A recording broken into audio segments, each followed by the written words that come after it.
or we talk about a lot of how startups are our sweet spot and like commercial space is very exciting. I think it's also very important to like frame it that the government is still like a huge backer of space as a whole and even of commercial space.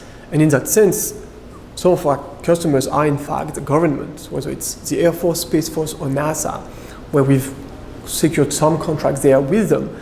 And it is in the spirit of developing those commercial products, developing technologies that will aid both the Department of Defense or NASA and the public sector as well. Like for example, in the case of the Air Force, we're talking about immersive computing, leveraging virtual reality for cislunar space.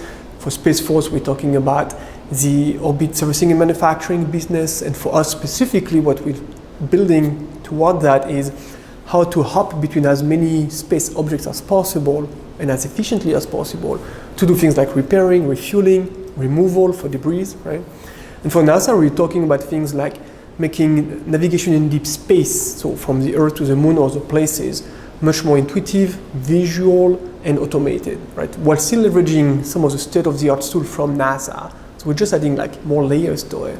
And the last bit on the NASA part is one thing that kind of marries the two and that we're also working on with them is how can we leverage constellations of spacecraft, whether it's at Earth, near the Moon, or even deeper in space, to image black holes, for example. So that's a much longer term effort. But it all ties back into the same issues that commercial customers have, right? It's space assets, new things, new technologies. How do we lower the barrier to making those things realities? And the government now is really engaged at really being that bridge between the commercial actors, right? So those are really efforts towards commercialization and the invigoration of that space.